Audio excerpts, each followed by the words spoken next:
मैया सुतेली हम जगाई कैसे हे जी। मैया सुतेली हम जगाई कैसे, बिना चरण छुए घर में जाई कैसे, बिना चरण छुए घर में जाई कैसे। मैया दुआरे एक बाजिन पुकारे, मैया दुआरे एक बाजिन पुकारे, बाजिन के लाला दिलाई कैसे हे जी। बाजिन के लाला ना दिलाई कैसे, बिना चरण छुए घर में जाई कैसे, बिना चरण छुए घर में जाई कैसे। मैया सुतली हम जगाई कैसे हे जी। मैया सुतली हम जगाई कैसे, बिना चरण छुए घर में जाई कैसे, बिना चरण छुए घर में जाई कैसे। मैया दुआरे एक अनहरा पुकारे, मैया दुआरे एक अनहरा पुकारे, अनहरा के नयन दिलाई कैसे हे जी। अनहरा के नयन दिलाई कैसे, बिना चरण छुए घर में जाई कैसे, बिना चरण छुए घर में जाई कैसे। मैया सुतली हम जगाई कैसे हे जी।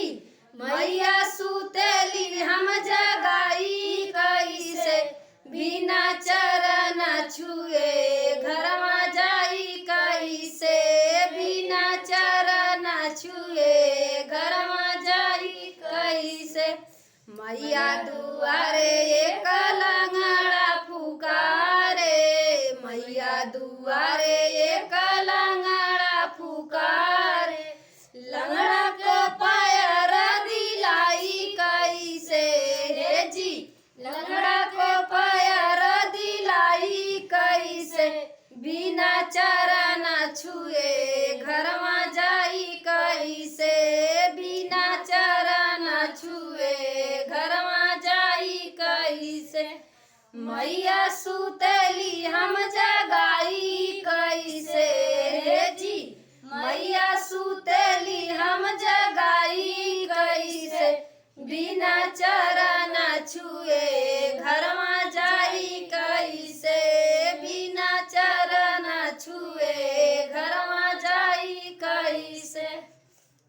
मैया दुआरे एक कोढ़िया पुकारे, मैया दुआरे एक कोढ़िया पुकारे, कोढ़िया के काया दिलाई कैसे हे जी।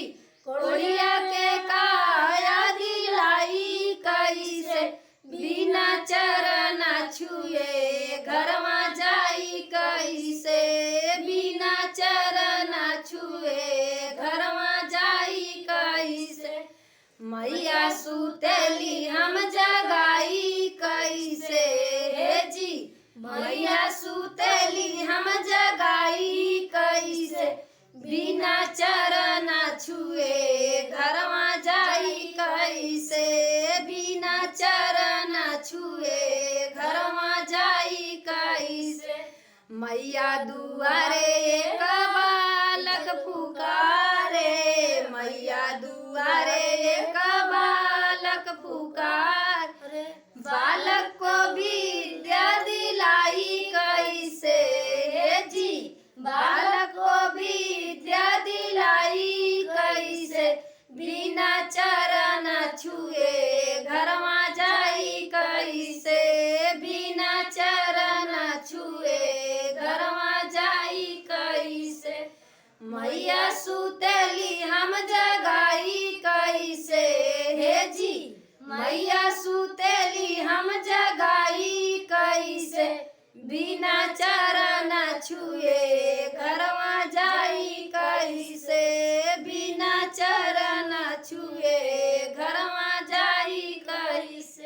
मैया दुआरे एक निराधन पुकारे, मैया दुआरे एक निराधन पुकारे, निर्धन के धनवा दिलाई कैसे हे जी, निर्धन के धनवा दिलाई कैसे, बिना चरण छुए घरवा जाई कैसे, बिना चरण छुए घरवा जाई कैसे।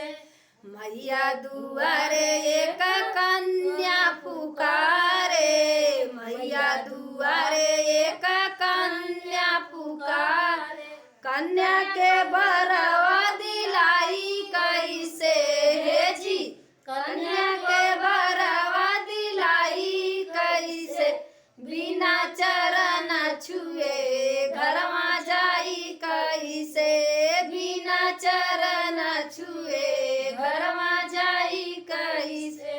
मैया सुतेली हम जगाई कैसे हे जी, मैया सुतेली हम जगाई कैसे, बिना चरण छुए घरवा जाई कैसे, बिना चरण छुए घरवा जाई कैसे।